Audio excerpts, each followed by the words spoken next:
Hello and welcome to episode 37 of MMO Weekly, presented as always by Metsmerizedonline.com. I'm your host, Sal Manzo, along with my co-host and MMO executive editor, Mike Mayer. And Mike is joining me live from Port St. Lucie. He's been at Met Spring Training. Mike, how's it going down there? I'm sure a lot warmer than it is up in the Northeast here. Yes, I was able to get myself a nice sunburn and a little dehydration today. There you go. A little bit of both. Like that. But I guess, talk about dehydration, maybe lead to little injuries here. Mets have had some setbacks, obviously, the last week or so in camp. Jose Quintana kind of leads that front. I just want to talk to you first and foremost about that injury and just kind of where things stand now with him. Yeah, so Mike Puma reported this afternoon that essentially the Mets were shutting down Quintana for 3 months and then taking it from there. And obviously, you would have to ramp back up, and it's going to take a while because he was essentially at starting the season anyway. So, uh, yeah, Buck after the game basically was a no comment that the Mets hadn't make any decisions yet, and Billy Epler essentially kind of was at the game to talk about this because the news broke, and obviously since it broke, he needed to discuss it because it's a pretty significant deal. The Mets signed Quintana to be their fourth starter, so for him to potentially miss, I mean, we're talking essentially for major league games. That's if it is 3 months he shut down, then it's going to take him another month to ramp up. So you're talking 4 months. So Epler didn't deny the report from Puma, simply said that it was premature for the Mets to release any information of that kind and that they were still talking to doctors. Said they were talking to a handful of doctors and kind of going over different stuff, and that by midweek they were kind of hoping that they would have more answers. He said that they didn't want to drip any info out there. They didn't want to give you, hey, this might be what's happening, or he might miss this time. The Mets want to have a foolproof idea of what's happening and have a plan in place, and then they will release the information, which, yeah, it totally makes sense. I mean, from an organization standpoint, you don't want to drip info, and then potentially that could be wrong info, or when you kind of rush stuff like that, you could have a Jed Lowry situation where it was something that turned out to be more than we thought simply because they kind of rushed to put information out there before having a clear picture of what was going on. And look, this is a fairly rare injury for a major league pitcher. We mentioned Chris Sale had it a couple of years ago, but beyond that, this just isn't something that a lot of guys have dealt with. And we mentioned that Sale missed until essentially the All-Star break, which is, I mean, that's what we're looking at. Yep. They shut him down for 3 months and then have him ramp back up. We're looking at after the All-Star break, essentially. So yeah, obviously the Mets didn't want this to be anything significant, and that's what it sounds like it's going to be. But look, we've talked about it many times. The Mets are covered in this area. This is the spot that they have the depth. David Peterson has looked good this spring. Tylor Megill looked great today with 4 scoreless innings. We'll dig into that a little deeper. Um, and yeah, you don't want to get into it this early in the season because then another injury and you're out another starter, and then things kind of they can go in a tailspin on you pretty quick if another issue pops up in the next 4 months that Quintana isn't ready to pitch. Um, but right now they're pretty well set to figure it out. I mean, McGill said today that him and Peterson are just going to pitch the best that they can, and whoever the Mets decide to go with, that's what they're going to do. And look, the Mets have already made it known that they're going to do some six-man rotation stuff too. So look, McGill and Peterson are going to get starts this year, regardless of who kind of gets that first start as a fifth starter. Buck mentioned today that they're one of the few teams because of how their early schedule is, which he doesn't like, and he made clear, is that they're one of the few teams that's going to need a fifth starter the first time through. And actually, I think they end up having 50 games in the first 54 days. Wow. So they're going to, in years past, they've been able to at least skip the fifth starter the first time through and make sometimes even more than that. But this time they won't be able to. And at some point, you've got to imagine in those first 54 days, they will definitely use the sixth starter to kind of make sure these guys are healthy, healthy at the end of the year. And we got to talk about Kodai Senga because I mean we're still talking rotation. Um, he had a really, I guess you would kind of just a minor issue on his right index finger. Um, it sounded like everything Sanga said, everything Buck said, that this was very minor. If this was regular season, he likely would have been out there starting. It's just, hey, we're in the preseason still. We still have a couple of weeks. He still has time to ramp up. Let's go ahead and take him off of the start. Buck said he threw today, and it felt better. So they're hopeful that he's going to make his next spring start. Like I said, I mean he's only made the one start in actual games, but he's been pitching in the backfields too. I mean, Brandon Nimmo mentioned him the other day as one of the guys he had faced in the backfield. So that's Senga he's ramped up a little bit, so it's not like he's gonna just jump straight to getting ready. But yeah, I mean, it's the first big injury. You know it's going to happen. There's always an injury or two in spring training. Um, like I said, I think this is really the best case scenario of the position for the Mets for it to be in the starting rotation. Yeah, sure. And we've talked about that back end depth at length now all off season. And you obviously saw Megill today. And he had a good start. So interested to see how, like you said, who they'll kind of get that first crack at it on the back end, Megill or Peterson. But it sounds like it's probably going to be both at this point. Like you're saying that the Mets have so many games in the first 50, 50 something day, games there. Another thing too, I guess that sticks out now is how important Carlos Carrasco becomes to me. Obviously, he was going to be a big piece either way, but last year it felt like he was great at eating innings and pitching well against. It felt a lot of bad teams at times, which was good, and like matching up against their back end starters. And he had some, a decent year with that. But as far as his, I guess, stature now, I would say that things are going to fall a little heavier on him. He's a veteran. Obviously, like you said, Quintana's probably not going to be back till around the All-Star break. I guess if you want to look at a positive, you can look at it almost as a trade when he does come back, right? Add another arm like that. If everything goes well, you got to hope that happens there. But outside of that, yeah, the young guys, like you said, they'll be able to step up again. Curious to hear, like your thoughts, just, even more about Megill's start today.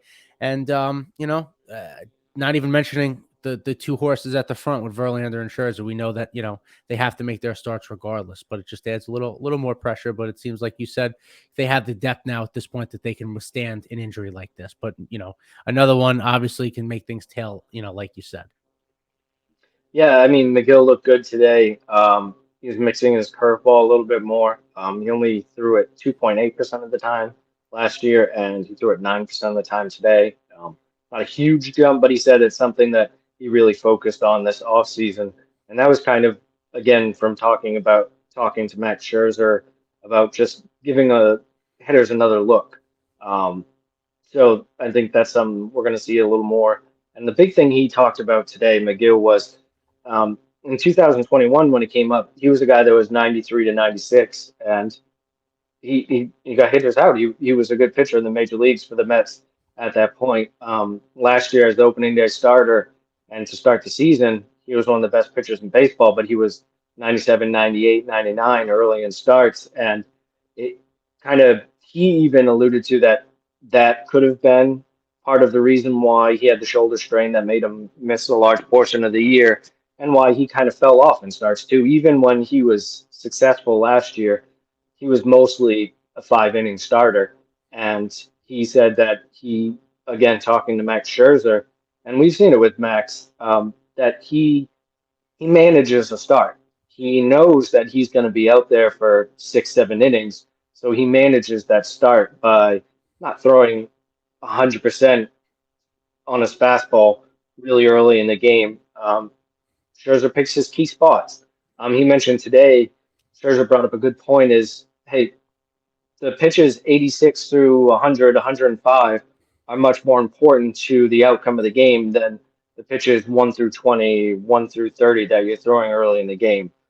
Those key spots that you're pitching in the sixth, seventh inning, you want to make sure you have those bullets left so that if you want to ramp it up to 97, 98 against Juan Soto with two runners on and a close game, you have that there. You have that ability, and that's just not something Megill had. He was going full bore to kind of start his starts and just going from what he could do from there into the rest of the start. And Scherzer kind of got into his head that, hey, that's just not something that's sustainable, not just for getting outs, but it's going to put some more angst on your arm, and you're not going to have long starts. So um, I think McGill kind of getting back to where he was before.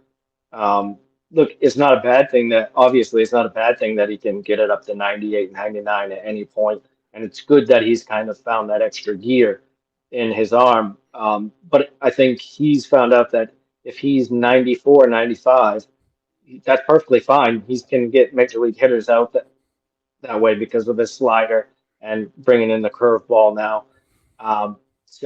And one other key thing he mentioned, and I mean, we talked about it a little bit with Tim Healy, I believe, is he's down 15 or 20 pounds, and it's Mm-hmm. noticeable. Mm-hmm. He said that's something that'll help going deeper into games, and he kind of joked that he did it because of the pitch clock, because he knew he was going to have to work so much faster in between innings and everything. But yeah, I mean, McGill, I think it's easy to forget just how good McGill was at times last year. Beyond the opening day starter, Mm-hmm. he also started the no hitter. And I mean, he pitched really, really well to start the year for the Mets until he kind of just ran out of gas early, and his shoulder ran out of gas. So I think um, a healthy McGill, I mean, he's a starter. He's just like we talked about with Peterson. Peterson's a 4 or 5 starter on almost every team in Major League Yeah. Baseball. Healthy McGill's the same way.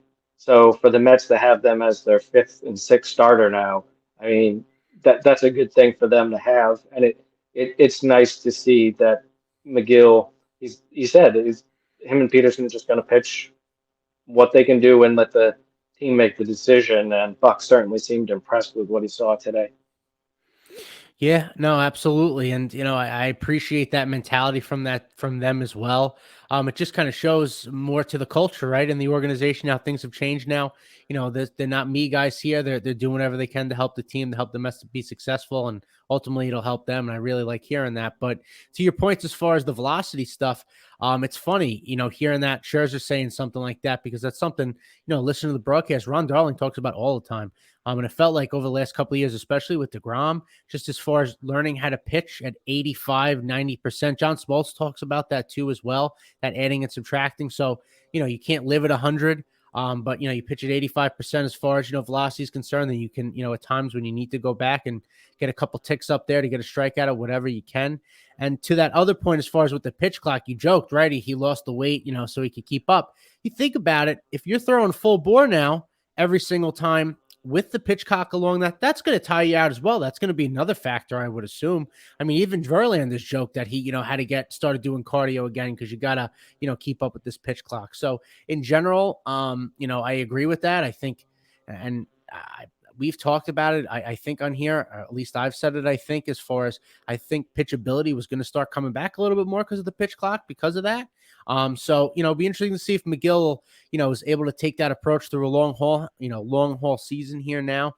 But, you mentioned Well, as and far as just, it's interesting to see the the changes that players are making too, Mhm. because Scherzer today talked about how he had been discussing with McGill kind of this game plan, Sure. and he mentioned that when he was first coming up, he would be more like 90, 91 in some innings, and then reach back. And then he said, essentially, when Major League Baseball was juicing the ball, you can't throw 90, 91, 92. You have to be 94, 95 Right. most of the time and topping out at 98. So that's the adjustment that Scherzer made then. Right. And now we're kind of seeing guys between slimming down for the pitch clock and the stuff we've seen with Scherzer with him just holding on to the ball, um, trying to throw hitters' timings off.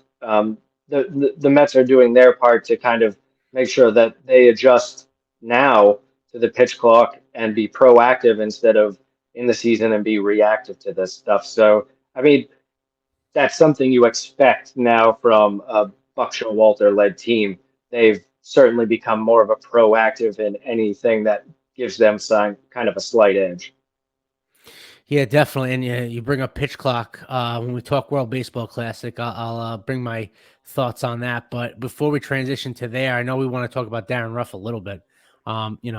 His status, as far as I know, is just finally getting back or whatever. It seems like the wrist is still a bit of an issue, but I just want to get your thoughts on where he's at this point. Yeah, I mean, up until today, he had looked quite bad, honestly, at the plate. Today, he actually picked up 2 hits and a walk and kind of got the dust off. I will say, just watching him in BP, he's not 100%. You can just tell in his swings, the way he's going, even at the swings, you can tell that he's not comfortable taking Mm-hmm. a healthy cut. That's just the reality of it. I mean, the other day he kind of alluded to the fact that he wasn't 100%, and he's just trying to get back to playing. And I mean, it puts the Mets in an interesting spot because um, we're at the point where there's about a dozen games left in spring training. Um, you would think that's enough time for him to be 100%, but let's say he isn't. I mean, do you start him on the year in IL stint and give Vientos that playing time at Mm-hmm. DH? I think that ultimately might be the best thing for Ruff because after the way he played for the Mets last year, I think the last thing the Mets I think would be a disservice to Darin Yeah, Ruf if the Mets rushed him to try to be healthy to start the year. sure. Look, put him on the IL, let him go to the minor leagues, let him get ramped up, let him do that. That's much better for ultimately the Mets to evaluate him. It's tough to evaluate him if he's at the big leagues swinging at 85%. That's not good for anyone. So if you get him to the minor leagues and then get him to the major leagues once he's 100%, then you can really give a good evaluation of what you have there. And if it's still not working out, then you cut him, which is Mm-hmm. something that I think eventually will be on the table, specifically if Mark Vientos keeps playing well, or Sure. they want to carry Tim LaCastro in that Right. spot, who's played very well this spring. Um, Abraham Almonte, before he got hurt, was playing really well this spring. They have some other pieces. If they wanted to bring Brett Beatty on the roster and slide Escobar into kind of that role as a DH, little corner outfield, that type of thing. They have the flexibility. They have the different options that they can do, even if Ruff isn't there, whether it's he's on the IL or they simply cut him. So I definitely think that the Mets need to just ease him into what he's doing. And I mean, look, you want him to succeed. Anyone that's on the Mets, you want them to succeed. So the fact that he was able to get a couple of hits today and get on base, that's nothing but a good sign for the Mets. Yeah, no, and I agree with you in the fact that if he really isn't 100%, it seems like he's not. There's no reason to rush him to opening day. You might as well just get healthy and try and start on the right foot. I agree there. But you mentioned Tim LaCastro real quick. Can you obviously he was a Yankees guy before this. Seen him this spring, but can you kind of give us an overview, I guess, of like what he kind of brings to the table, and if you think that there's a chance that he makes the club as a fourth outfielder, do you think it's probably going to be Tommy Pham for the fact that they signed him to like a major league deal that would probably give him obviously like the priority on the roster? Yeah, Fam's going to make the team. Yeah, There's no chance Fam's not going to make the team. I mean, they gave him a guaranteed contract. yeah, Um, he's looked fine in spring. Buck actually mentioned today that he keeps asking Fam if he wants him to give a little break because he's leading the team in plate appearances and he just wants to keep playing. yeah. Um, he Fam has looked pretty good when I've seen him. I mean, he's just a fourth Yeah. outfielder type veteran presence. I mean, Yep. it's just that kind of piece, and that's what they signed him for. I mean, that doesn't take away from what LeCastro's done. I mean, LeCastro's looked great. Um, as we know, Buck loves that type of player. Travis Janikowski was a Mm-hmm. favorite of Buck. The Mets basically ran him out there until his OPS got under 500 and then finally DFA'd him. LeCastro is the same skill set as Janikowski. Speed and defense with not a whole lot of offensive skill Sure. set. Sure. I mean, LeCastro is hitting for a high average currently. It's spring training. He's Right. swinging at a lot of first pitches when pitchers are just getting work in. So I don't think there's a time and a place for spring training stats, and you have to dig into stuff. And I think with LeCastro, it's what I'm talking about is it's a lot of first pitch hits Sure. that I mean Sure. that type of stuff's just not going to happen as much during the season, and he doesn't have power to kind of make up for that. I mean, but he's a fine depth. I mean, they have no prospects in the Right. outfield Right. in AAA. We've talked about that a lot. So to have LeCastro waiting there in AAA, that's a good thing for them to have. But I know Buck likes him, so that's that type of gritty player that Buck likes. So I'm sure we're going to see him at the big leagues at some point this year. That's just the reality of it because he's essentially the Mets' fifth outfielder. Right. Yeah, no, and hopefully Fam contributes, like you said. He's having a decent spring there, and I forgot about the guaranteed contract, but seems like a decent clubhouse guy. I haven't heard anything, but it's gonna always the next man up. Like a guy like LeCastro, like you said, he'll be up at some point. I'll have to contribute at some point, and the Mets got lucky last year with a lot of guys, coming up and doing that same thing when they needed help. Hopefully, LeCastro could be another guy like that for them this year. But before we move on to the WBC, I just want to say every time we are on the show, it seems like Ronnie Mauricio hit a home run. He's having a tremendous spring. He's ginormous. Can he learn how to play third base? Maybe.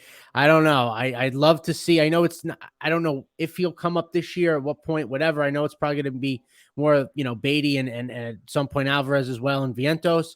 But just, man, he's having a tremendous spring. And, now that he's really filled into himself the last couple of years, you can really, between the Winter League this year and the spring training he's having, you could see why, the Mets have held on to him for this long and, why the hype has been, been around him for a while, the expectations. Yeah, I mean, so Mauricio hit another 450-foot home run the other day, actually 452 feet. So there's been four home runs this spring of at least 450 feet. Mark Vientos has the longest one at 469 feet, and Corey Seager has one at 453. And then the Wow. next two are Ronnie Mauricio at 452 and 450. And I mean, coming into today, Mauricio had four home runs and 20 at bats. I mean, you can do the math pretty easy there. That's a Ruthian type pace. Yeah, I mean, he certainly raised his stock, at least in the Mets organization. I mean, Sure. uh, we knew he had power. He had 26 home runs last year. He showed some of the power off in the Dominican Winter League. I still think there's questions about his swing decisions, which I don't think we have enough of a sample size in spring Sure. training to really have any idea if we've seen any changes there. I mean, again, we're talking about 20 at bats, so there's really not much of anything we can deem from that outside that he has tremendous power. Right. Um, the Mets still haven't tried him anywhere else. I for one still think that it's corner outfield, in part because the Mets have Beatty at third base, and I think he's there for a very long time. Right. And they have McNeil at second base, and he's there for a very long time.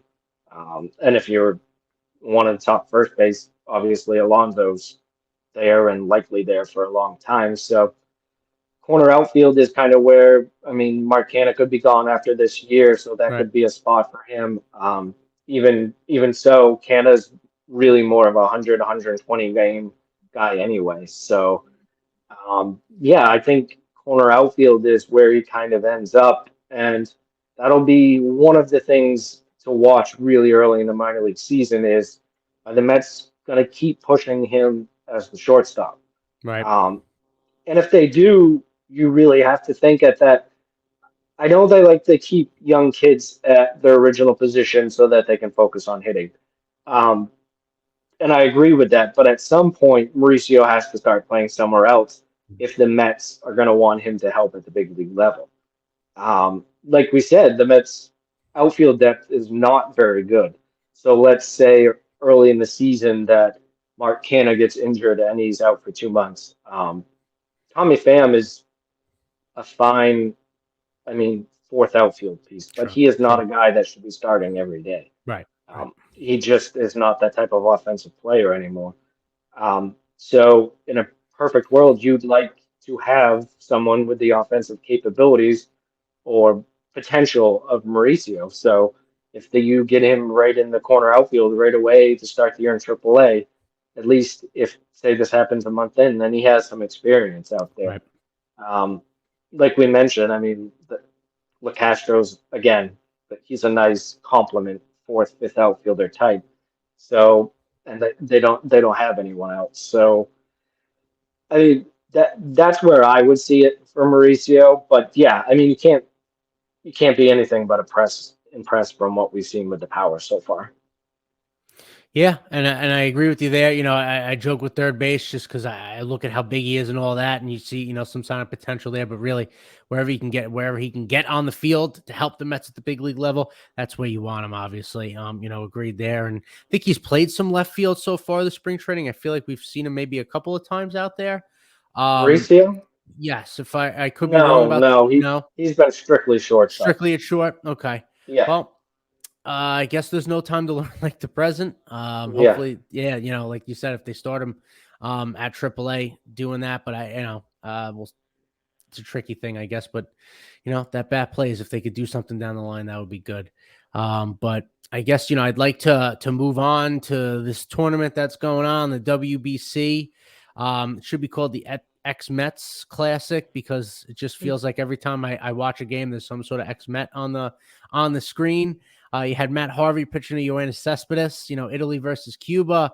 Ruben Tejada playing short for Panama. Obviously, you got Alonso with Team USA with McNeil. Lindor, Diaz, Team Puerto Rico. Just kind of littered here with current Mets, ex-Mets, like I said.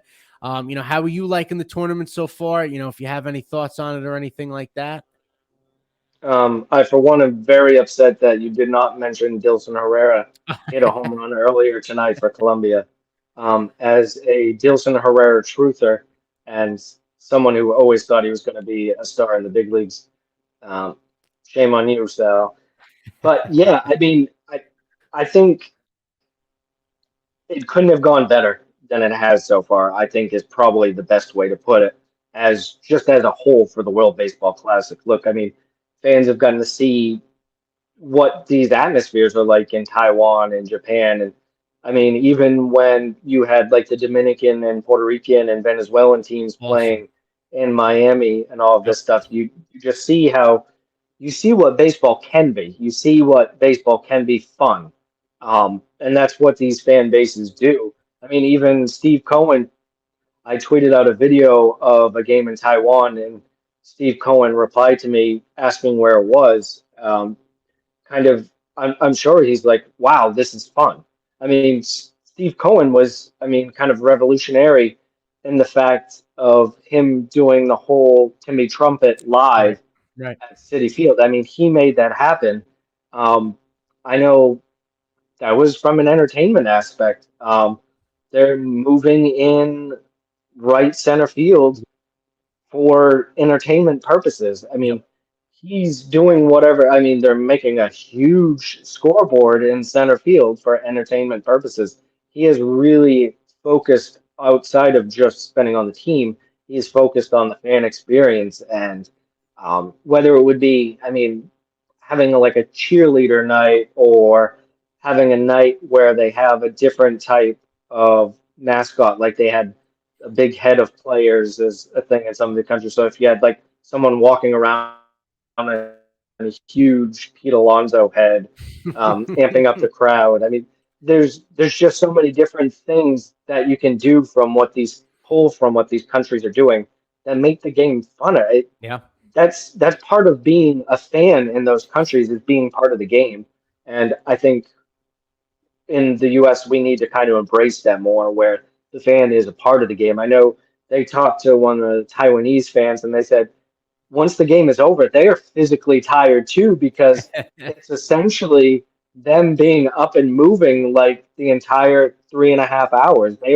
They feel a part of it, and their body feels a part of it because of all the jumping and screaming and all that stuff they're doing. So, I mean, from that aspect, I think it's been great. And just like you said, purely from like a Mets fan kind of following along, I think it was really cool to see Matt Harvey pitch in both of Italy's wins, and it's Yep. very cool for Mike Piazza, his first year, his first time as manager for Team Italy in the WBC, brings them to Japan. I mean, that's certainly not something that a lot of folks were expecting.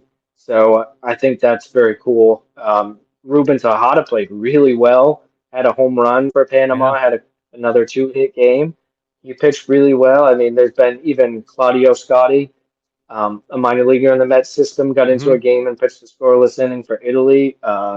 Cam Opp, the lefty from their farm system. He struggled a little bit, but he got into a game for Great Britain. Lindor just had a bases clearing triple tonight. Edwin Diaz pitched a perfect inning in Puerto Rico's perfect game tonight. Wow. Um, Jeff McNeil and Pete Alonso, I guess that's the sore spot if you want to talk about it in the WBC, is the We'll U.S. get losing there. to Mexico. We'll get To there. Mark Mexico, DeRosa. Mark DeRosa. 11-5. Why why'd Yeah, you so why'd you pick Nick Martinez? Why'd you pitch him against Mexico? Why'd you start Wainwright against Mexico and start Wainwright against Great Britain? It didn't make any sense. He left Singer. oh, He left him in an at Brady bat. Singer, yeah, Left him in an at bat too long. Left, he let him at face the guy least already one hit. at bat too long. Yep. Yeah. They don't look very cohesive right now, Team USA. I don't know if you feel the same. I don't think, and not that the guys don't get along or anything like that. It's just you can tell that they haven't played a lot together, especially defensively. I feel like you see that. And these other teams like Japan, even like Venezuela, Colombia, like it's guys that have played together for a while. Dominican Republic too, a lot of guys that have played together a lot. So like, they obviously they got upset by Venezuela, who seems to be like one of the big, not even dark horses, but they're just a juggernaut. I mean, we saw them play against the Mets last week in their exhibition game, and you think, all right, whatever. It's half the Mets that played are minor league guys, whatever. But man, that lineup mashes. They pitch well. Pablo Lopez pitched real well. That was a shock to see in that first game against the DR what they did. Yeah, I mean, I think it's a big part of it is that the U.S. just doesn't have very good starting pitching. Like, No good nothing, pitching at all, at all. nothing against Adam Wainwright, but look, he's not going to pitch until he's 80 and look good. Like, eventually he's going to start getting hit. Um, Nick Martinez is a nice pitcher, but he's a depth type guy, and he's starting your second game.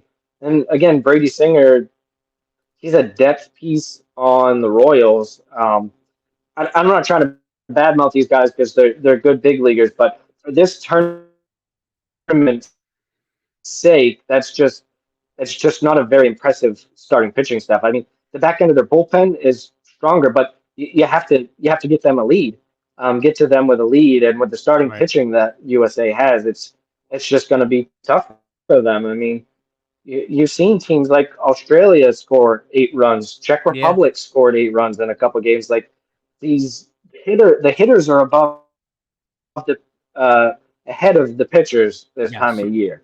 So you need good.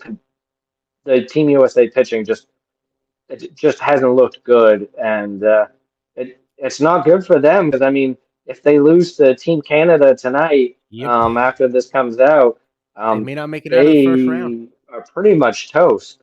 Yeah. Yeah, Um, so that would be a really bad look for Team USA. and I've said it on here before. This to me was a tryout for Mark DeRosa as far as managing pro ball.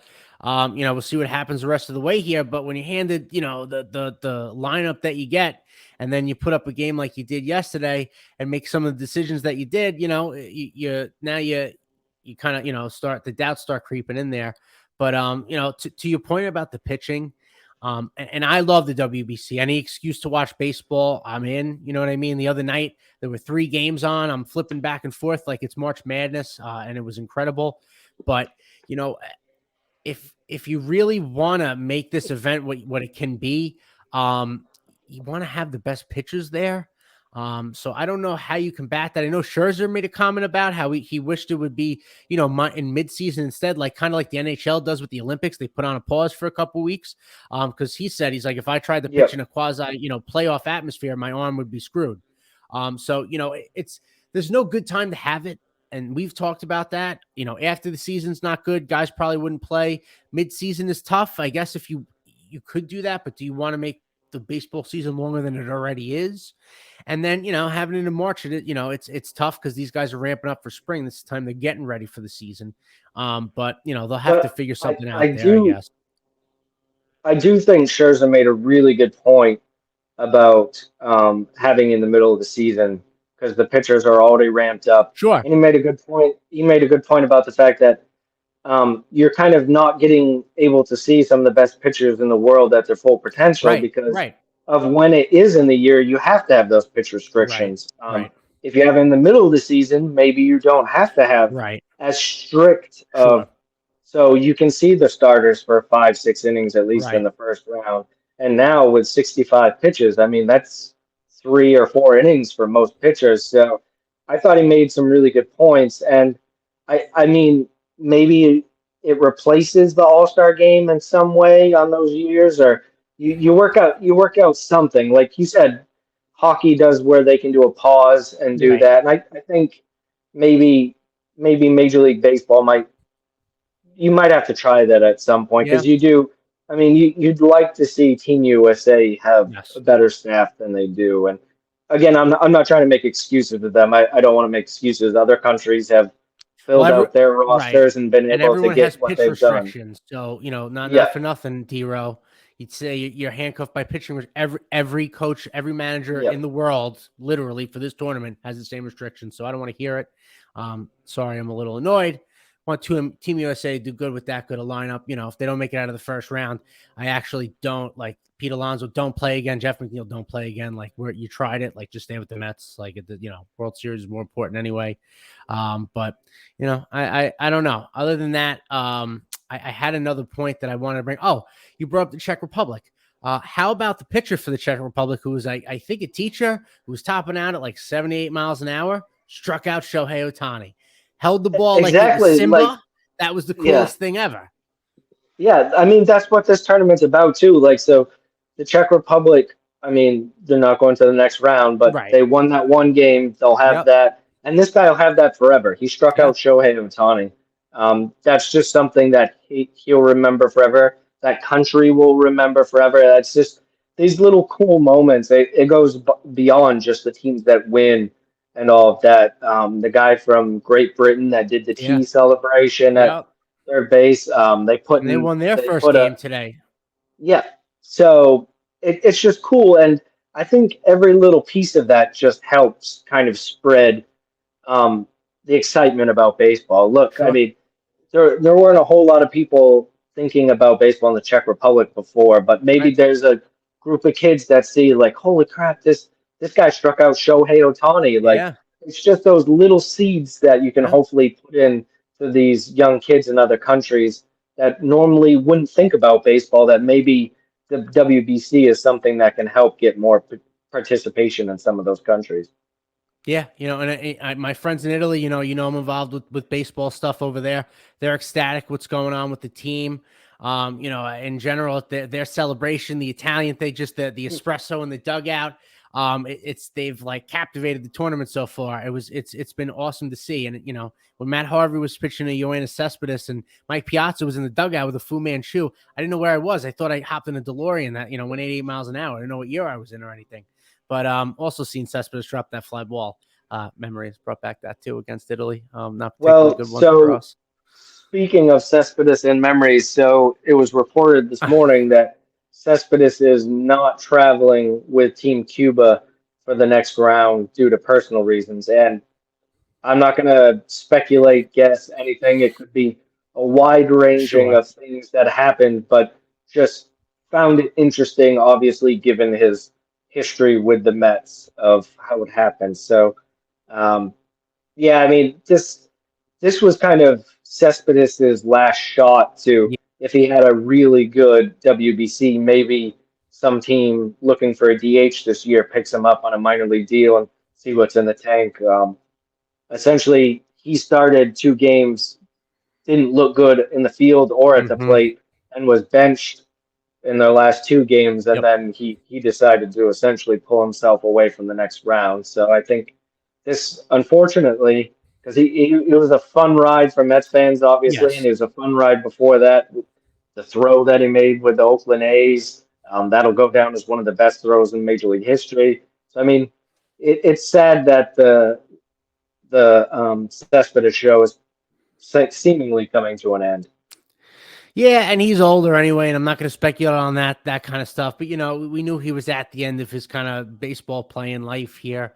So listen, he tried, and yeah, not going to speculate. But I remember the last time he got benched, and yeah, they couldn't find him. So you know, patterns. Oh, also, our friend Robinson Cano made his way onto the Dominican Republic roster. So again, when there's baseball, Ty there's Robinson Kelly, we Cano. we, we got to mention Ty Kelly. That's right, Team Israel. He's playing shortstop for Team Israel. I mean, um, Jay Horowitz, longtime Mets communications department ambassador, all that stuff.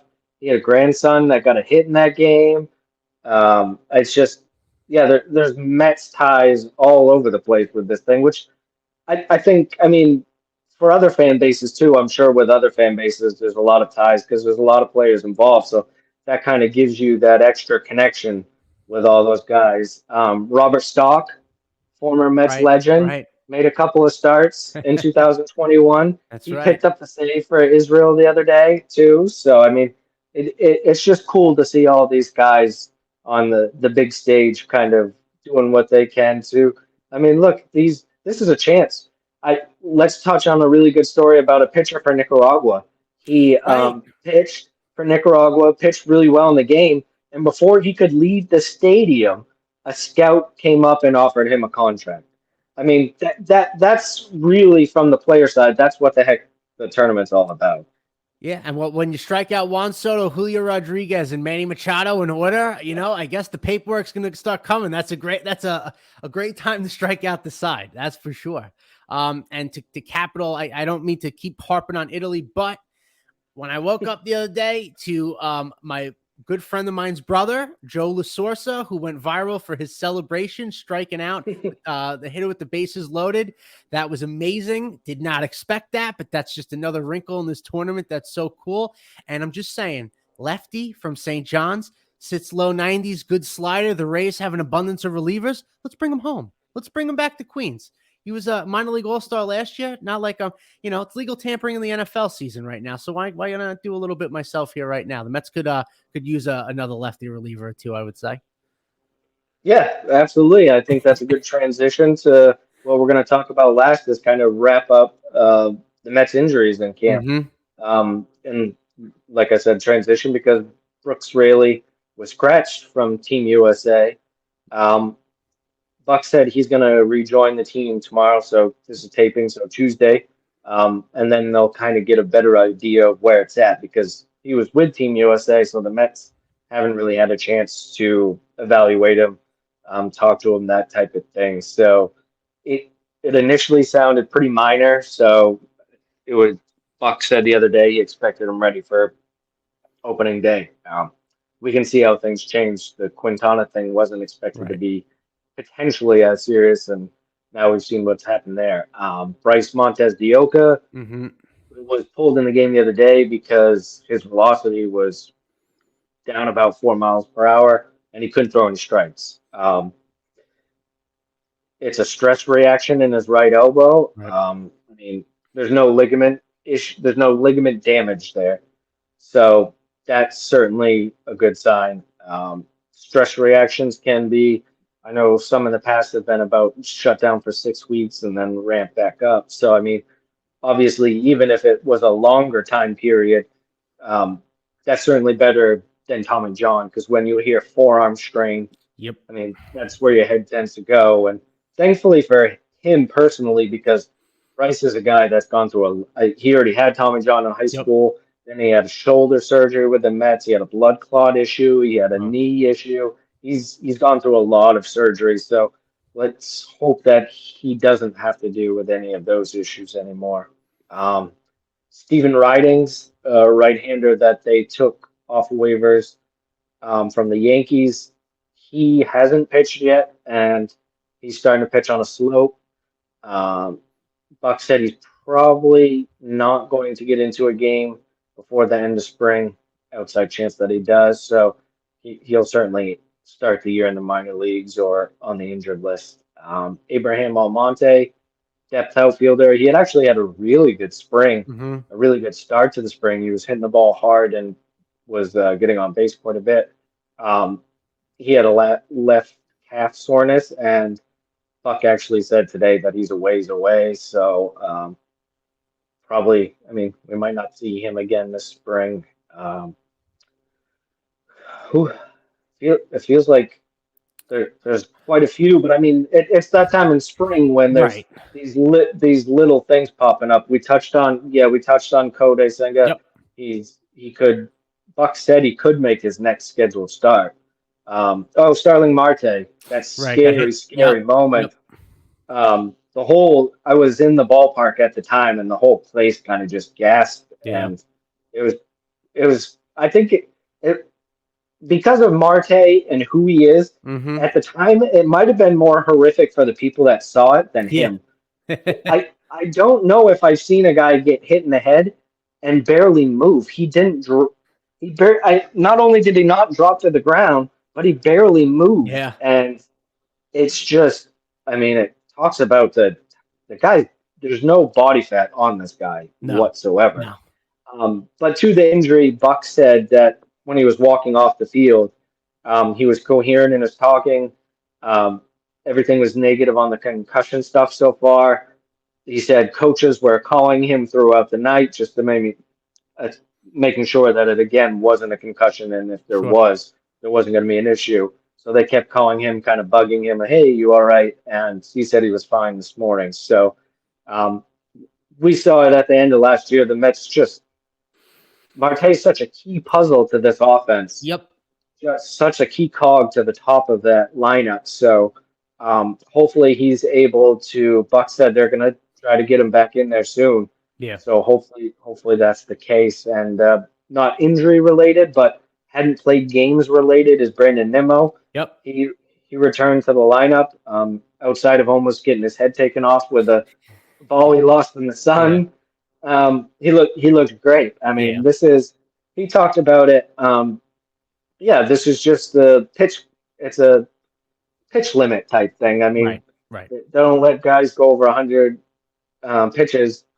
He doesn't want to go over 8 to 10 games in spring. Yep.